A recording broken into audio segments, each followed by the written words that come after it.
गांधी जी हिंदू महिलाओं को आत्महत्या करने के नए नए उपाय बता रहे थे।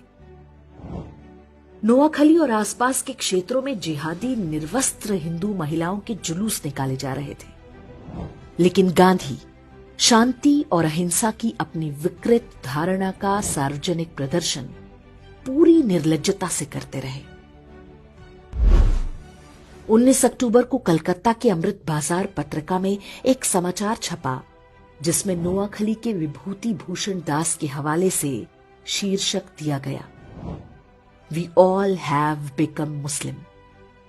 इसमें बताया गया कि नोआखली में अधिकांश हिंदू पुरुषों को काट डाला गया है, महिलाओं और बच्चों को जबरन मुसलमान बना दिया गया, उन्हें गोमांस खिलाया जा रहा है और 5 वक्त नमाज पढ़ने का आदेश दिया गया है। बंगाल के तत्कालीन गवर्नर ने भी अपनी रिपोर्ट में इसकी पुष्टि की। नोआखली में जिन पुरुषों की हत्या की गई, उनकी विधवाओं का निकाह उनके ही पति के हत्यारे के साथ पढ़वाया गया। बूढ़े मौलवियों की गिद्ध दृष्टि छोटी बच्चियों पर थी, जिन्हें वे अपनी हवस का शिकार बना सके। गांधी के कहने पर कांग्रेस के तत्कालीन अध्यक्ष आचार्य कृपलानी और उनकी पत्नी सुचेता कृपलानी नोआखली के दौरे पर गईं। आचार्य कृपलानी ने अपनी पुस्तक Gandhi his life and thoughts में लिखा है कि हमारी मुलाकात बंगाल के मुख्यमंत्री सुहरावर्दी और गवर्नर फ्रेडरिक बरूच से हुई। जब मैंने हिंदू महिलाओं के अपहरण और बलात्कार की बात पूछी तो गवर्नर बरूच ने उत्तर दिया, ये तो होना ही था। हिंदू महिलाएं मुस्लिम महिलाओं की तुलना में अधिक सुंदर होती हैं। मेरा मन किया कि मैं उन्हें वहीं पर पीट दूं, लेकिन मैंने खुद को रोक लिया। सुचेता कृपलानी ने कुछ हिंदू महिलाओं को बचाकर राहत कैंपों तक लाने में सफलता पाई। पीर गुलाम सरवर हुसैनी इस बात से इतना भड़क गया कि उसने फतवा जारी करके कहा कि जो भी सुचेता कृपलानी के साथ बलात्कार करेगा उसे गाजी की उपाधि दी जाएगी। इसका परिणाम हुआ कि सुचेता कृपलानी हर समय अपने साथ जहर का कैप्सूल रखा करती थी। नोआखली नरसंहार शुरू होने के पूरे 1 महीने बाद गांधी ने वहां का दौरा किया। वे सबसे पहले पास के तिपरा नाम के स्थान पर गए। यहां दंगा पीड़ित हिंदुओं के लिए राहत शिविर चला रही सुचेता कृपलानी के साथ गांधी की मुलाकात हुई।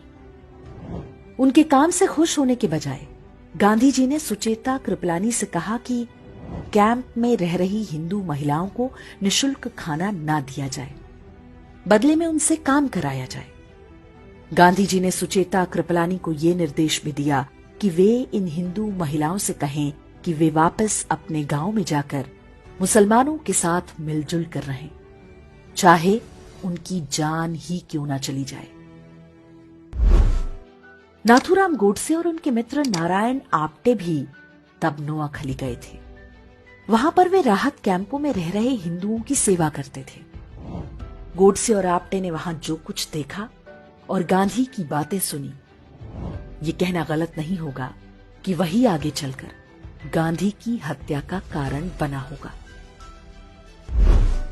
काशी हिंदू विश्वविद्यालय के संस्थापक महामना मदन मोहन मालवीय ने नोआखली में हिंदुओं के नरसंहार और महिलाओं से बलात्कार के वृतांत सुने तो उन्हें गहरा सदमा लगा।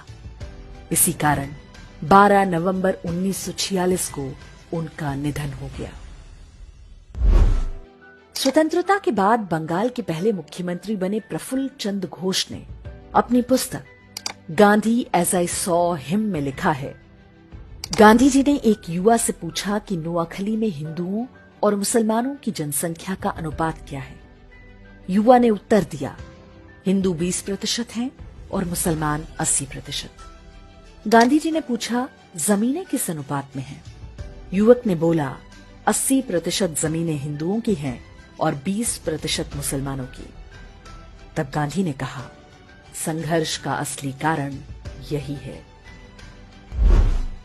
अर्थात जिस व्यक्ति को राष्ट्रपिता बताकर देश पर थोप दिया गया, उसने जिहादियों के हाथों हिंदुओं के नरसंहार को आर्थिक असमानता से जोड़ दिया।